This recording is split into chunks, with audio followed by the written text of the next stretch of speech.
The Multiverse Employee Handbook has this to say about maths. Maths, plural, is the collective noun for humanity's ongoing attempt to describe reality without arguing about it. It is plural because it contains multitudes. Algebra, geometry, calculus, statistics, and the quiet terror of being asked to show your work. To call it math, singular, suggests a single tidy discipline, which is charming, but inaccurate, rather like referring to the oceans as water. The plural form acknowledges that mathematics is not one thing, but many cooperating systems, occasionally agreeing, frequently proving each other wrong, and always insisting on precision. Certain countries prefer the singular. This is the same group that continues to measure distance in feet, weight in pounds, and temperature in feelings. The handbook does not claim causation, merely correlation. Maths itself is indifferent to naming conventions. It operates regardless. 2 plus 2 remains 4, whether expressed in metric, imperial, or interpretive dance. Prime numbers continue their quiet rebellion. Circles persist in refusing to have corners, and somewhere a mathematician is calmly proving something that would be considered obvious in 3 centuries. The handbook notes that maths is less about numbers than about structure. Numbers are merely the props.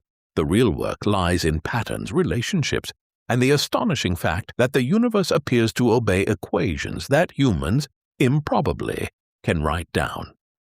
In summary, maths is not a subject. It is a language, a tool, and occasionally a stern reminder that reality does not negotiate. Pluralized properly.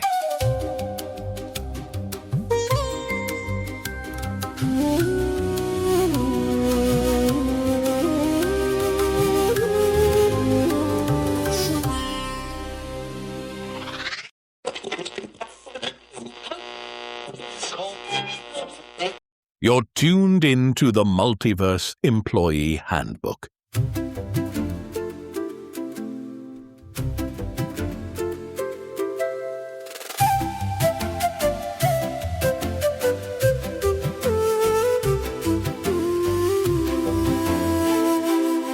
Today, we're exploring the genuine mystery of mathematical intuition, specifically how a self-taught clerk from colonial India produced thousands of theorems without formal training, claimed they were delivered by a goddess in his dreams, and turned out to be solving 21st century physics problems in 1920 with a fever and absolutely no computer. We're talking about a man who looked at numbers the way you or I might look at old friends, who could spot patterns in mathematical expressions that professional mathematicians with decades of training couldn't see, and who responded to "this number seems rather dull" with instant recognition of properties that would take others hours to calculate, if they could calculate them at all.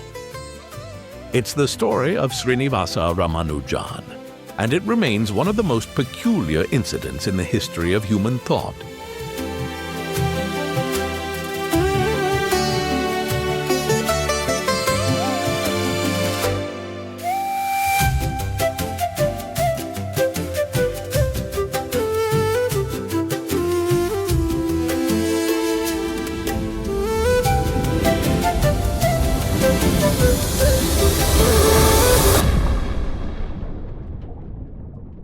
But first, gather round the photocopier, dear audit-resistant colleagues, for a cautionary tale of mistaken identity, accidental competence, and the corporate tendency to promote people based on superficial pattern recognition rather than actual qualifications.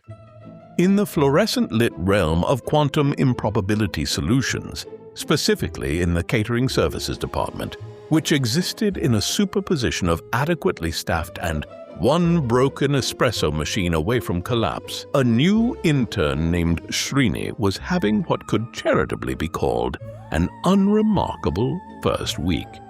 He'd been hired to serve coffee and maintain the break room facilities, tasks he performed with quiet competence. The coffee was consistently decent.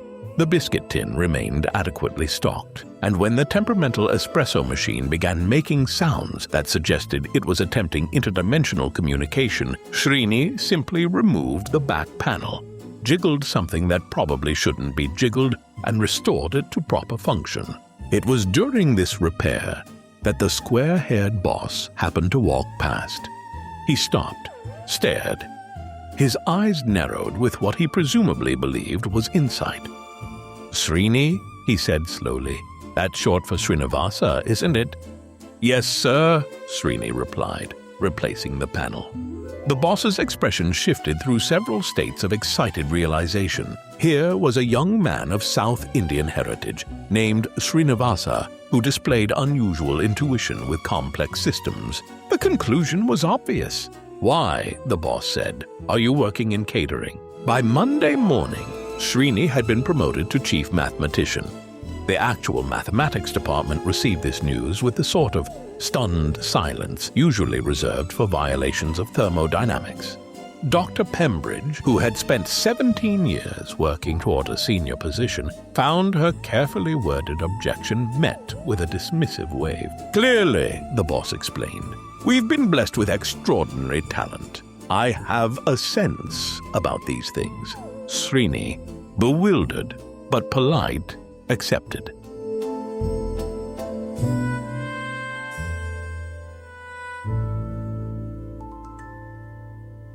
His first departmental meeting did not go well. The mathematicians were discussing modular forms. Srini stared at the whiteboard with the expression of someone watching a foreign film without subtitles. When pressed for his thoughts, he asked with genuine curiosity whether anyone had tried turning the equation off and then on again. Dr. Pembridge made a sound like a small animal in distress. "Revolutionary," the boss declared. "Fresh perspective." Over the following weeks, a pattern emerged. Srini's mathematical contributions remained conspicuously absent. His proofs, when attempted, collapsed under the weight of not actually being proofs. His understanding of number theory could be charitably described as optimistic. However, the office printer, which had achieved a quantum superposition between working and existing purely to cause suffering, was suddenly functional. The dodgy light in Conference Room B, which had flickered ominously for 3 years, now operated correctly. The mysterious third-floor toilet situation had been resolved through methods Srini declined to specify. The mathematicians began quietly leaving broken equipment on his desk. The crisis came during a presentation to potential investors. The boss, beaming with pride, invited Srini to explain his mathematical intuition. Srini looked at the assembled crowd. He looked at his boss. He looked at Dr. Pembridge, who was radiating second-hand embarrassment at a frequency visible to the naked eye. "I don't know maths," Srini said finally. "I'm very good at fixing things. The espresso machine, the printer, that toilet situation, though I'd prefer not to discuss it. I understand why machines stop working and how to convince them to start again. But I don't know anything about modular forms." The silence was profound. "I always knew," the boss announced, recovering with impressive speed, "that facilities management is just practical topology. The man's a genius. Promote him to head of facilities with a raise." Srini accepted gratefully. He was transferred to a department where his actual skills were valued. The printer remained functional.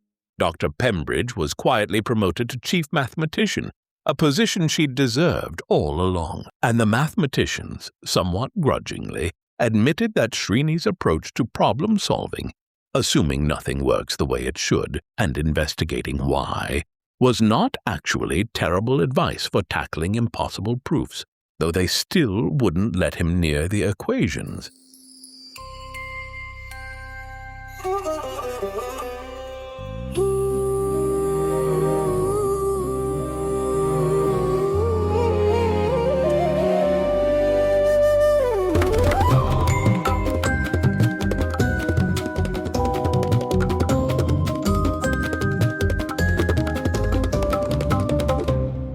And that brings us to the genuine mystery of Srinivasa Ramanujan, who wasn't fixing coffee machines, but was doing something considerably stranger, receiving complete mathematical theorems from a Hindu goddess and transcribing them before breakfast.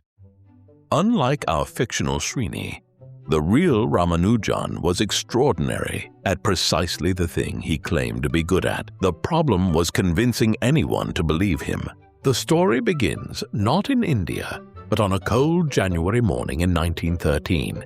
At Trinity College, Cambridge, G.H. Hardy, a man who viewed mathematics as the ultimate form of austere, logical beauty, and who held approximately the same opinion of emotional displays as he did of badly formatted proofs, receives a large, dirt-stained envelope from Madras.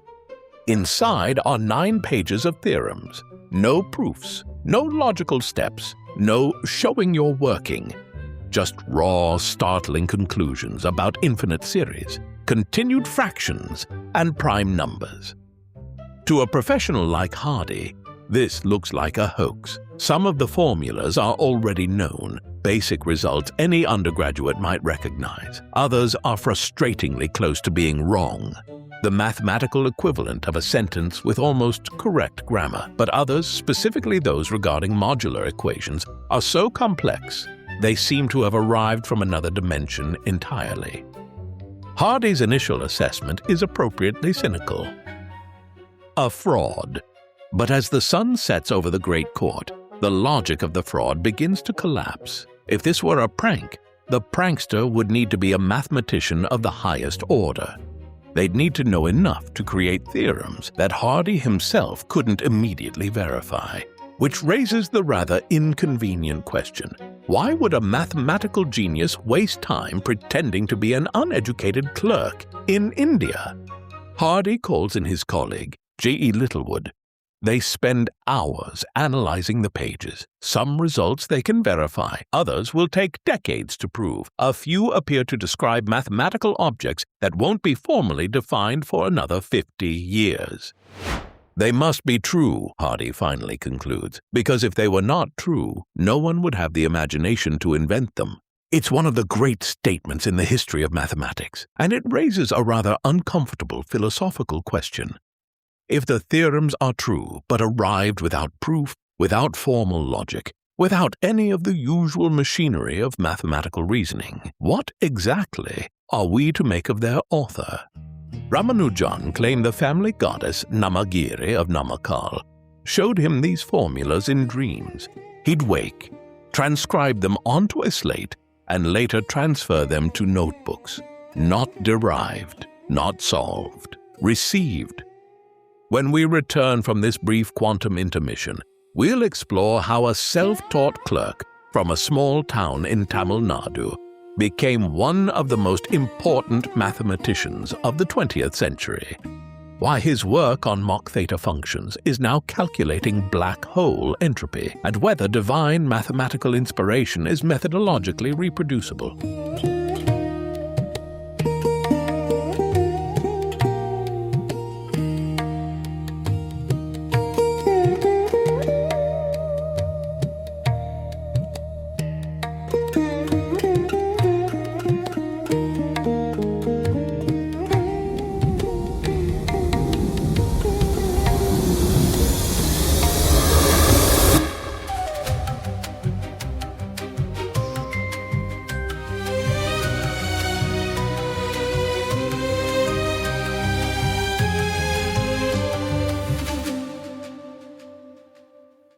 Welcome back, my numerically inclined audit survivors.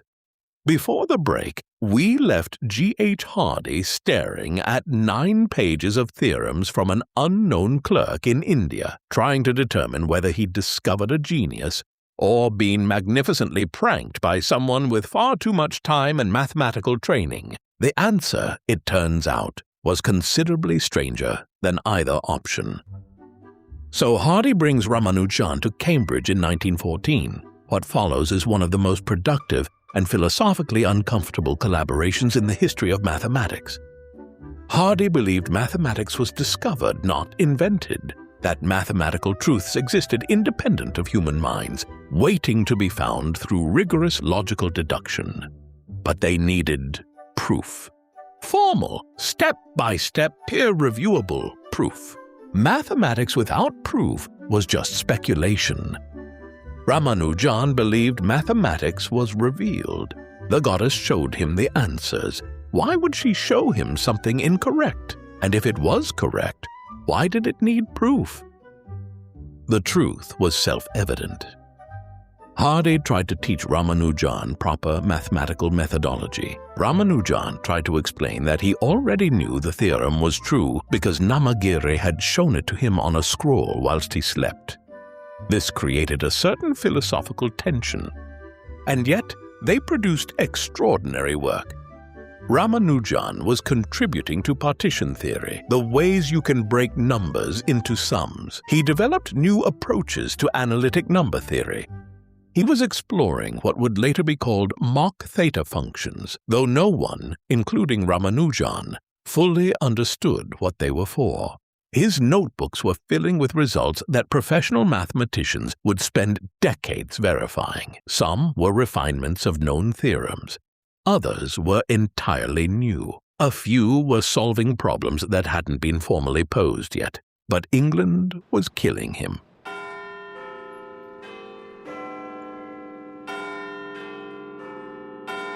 The climate was damp and cold. Ramanujan was a strict vegetarian for religious reasons. This was 1914 through 1919, the First World War. Rationing was severe. Fresh vegetables were scarce. The food he could eat was inadequate. His health collapsed. He was hospitalized repeatedly with what was likely tuberculosis, though the exact diagnosis remains unclear.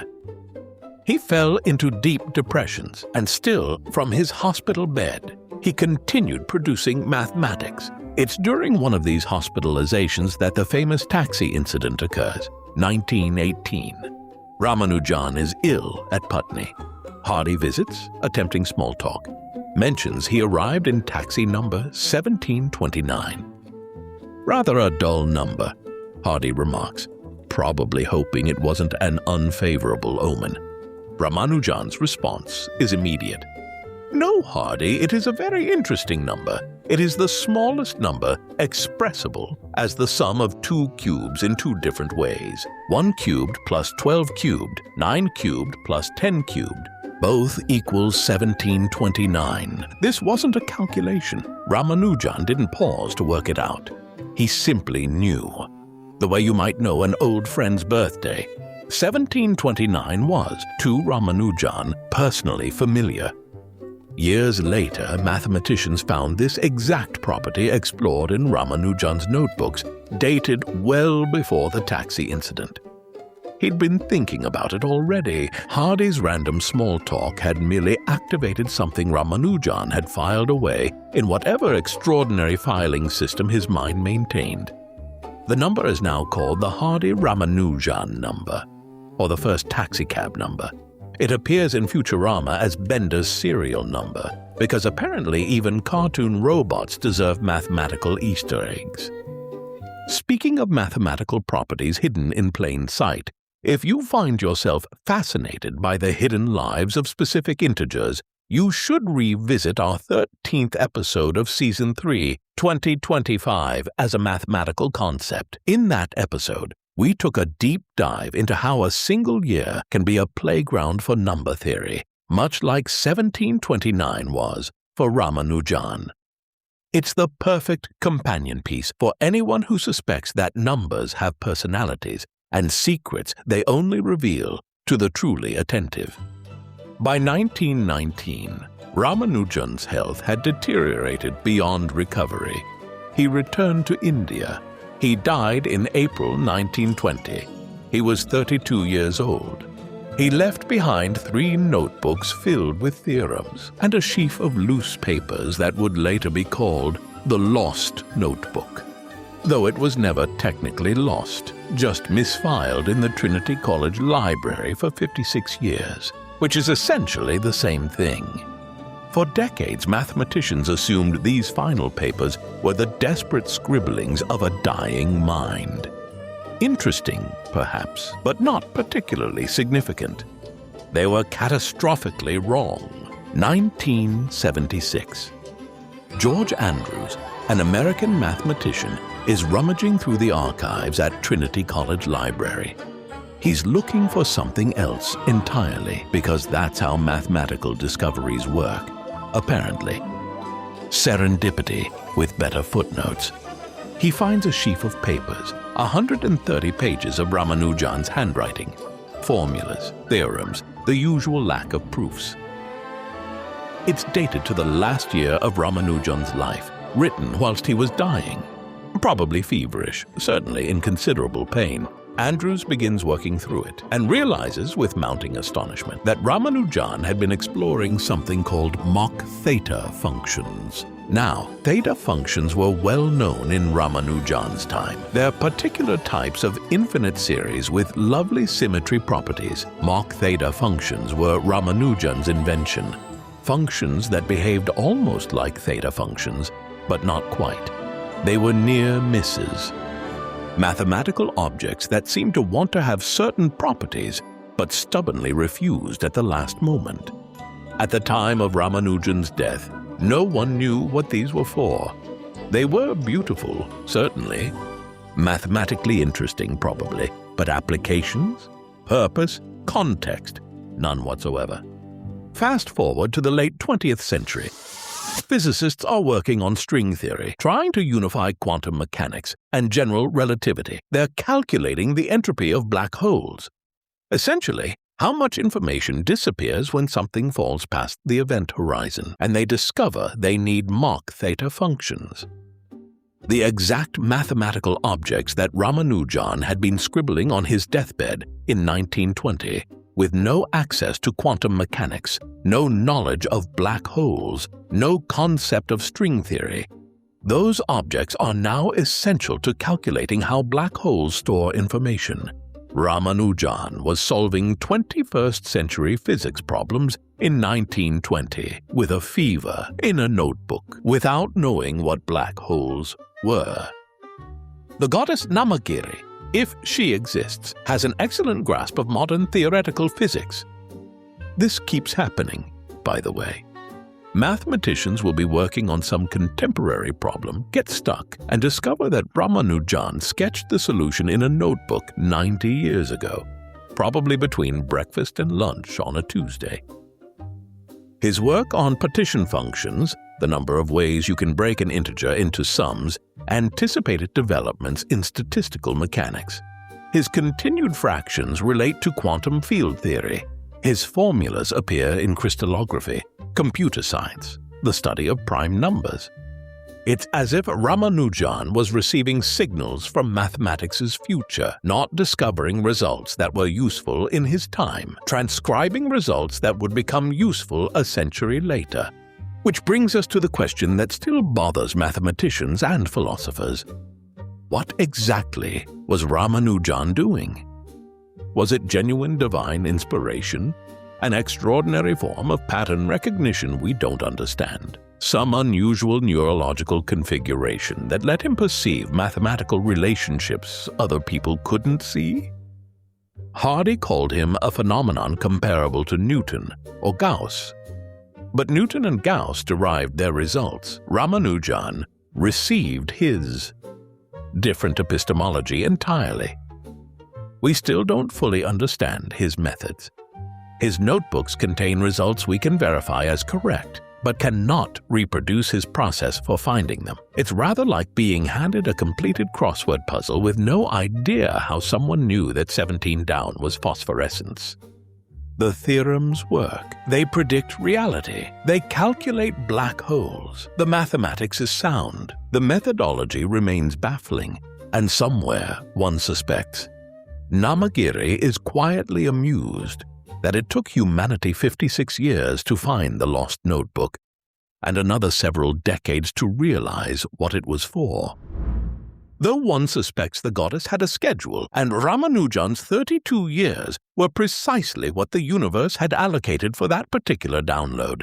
Take, for instance, his jaw-dropping approach to calculating pi. Most of us are happy to stop at 3.14, but Ramanujan saw pi as the output of an incredibly complex infinite series. Wait, what? He wrote down a formula involving the number 9801 and the square root of 2 that looked, to any other mathematician in 1914, like total gibberish. But while the standard formulas of his day were slow and clunky, Ramanujan's version was a mathematical lightning bolt. Every single time you ran the calculation, it added 8 new decimal places of accuracy. It is important because it wasn't just a party trick. It fundamentally changed how we handle large-scale computations. In fact, modified versions of his fever dream formula are still what modern supercomputers use today to calculate pi to trillions of digits. He didn't just find a new way to do the math. He provided the high-speed engine for a digital age he would never actually get to see.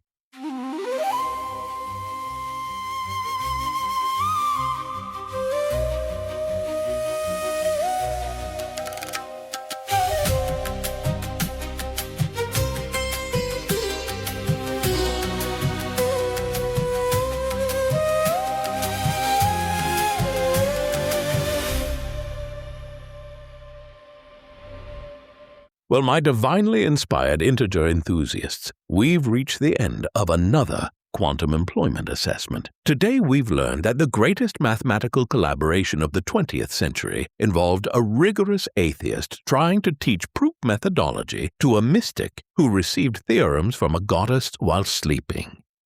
We've discovered that mathematical genius doesn't require formal training, prestigious degrees, or even passing marks in subjects that aren't mathematics. Sometimes it requires exactly the opposite, plus a direct telecommunications line to divine revelation. The story of Srinivasa Ramanujan isn't simply talented person overcomes adversity, though there's certainly that.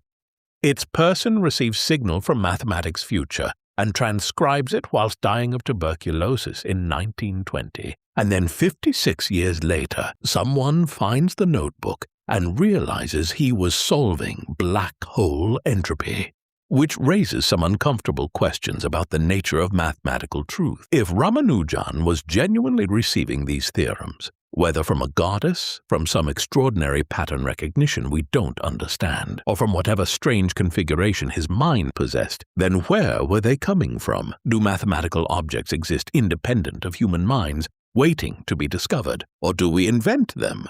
And some people are just extraordinarily good at inventing things that turn out to be useful a century later.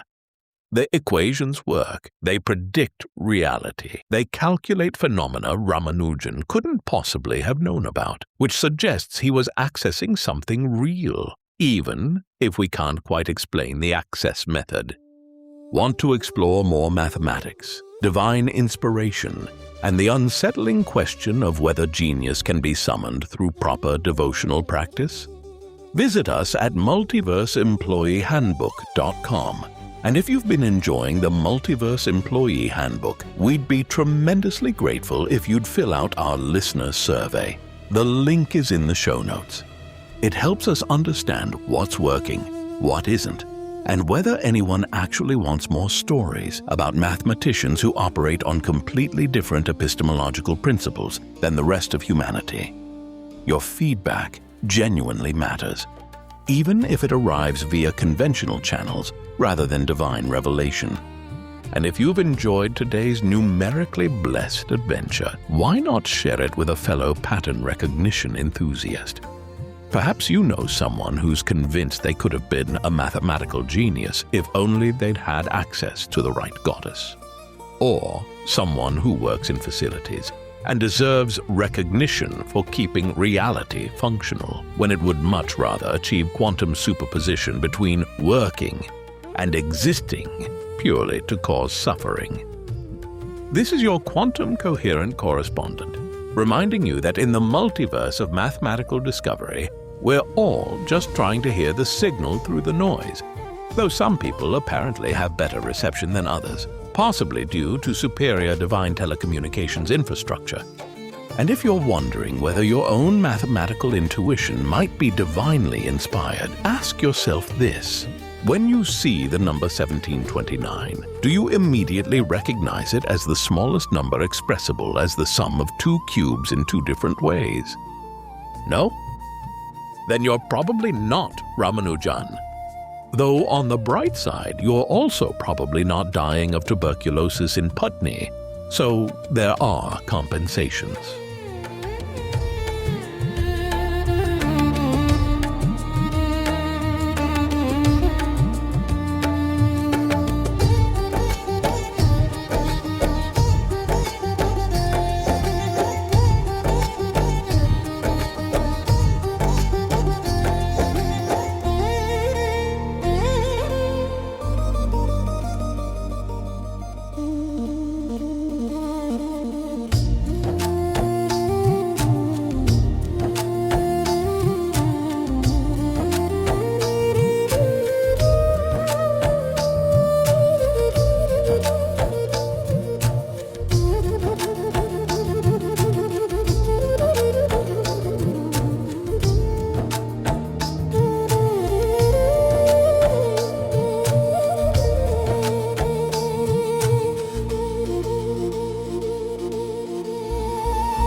Hey, it's Rob, creator of this podcast.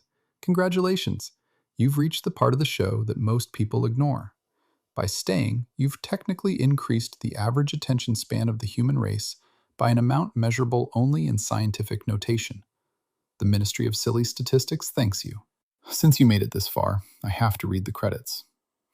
David, our narrator, is a professional voice actor who has been digitally cloned, with his full permission, which, if you think about it, is really the only way he could have ended up working for a company that operates across the multiverse. As for the rest of the production, the show's thumbnail was created using open art, and the music and sound effects come from Pixabay. Everything else, the research, the writing, the sound engineering, that's all me. My editing stack involves GarageBand and a silly old MacBook, an arrangement which proves that while the universe is infinite, the amount of processing power required to make me sound coherent is apparently just slightly more than this laptop possesses. To learn more, visit our website. The link is in the show notes. Until next time, thanks for listening.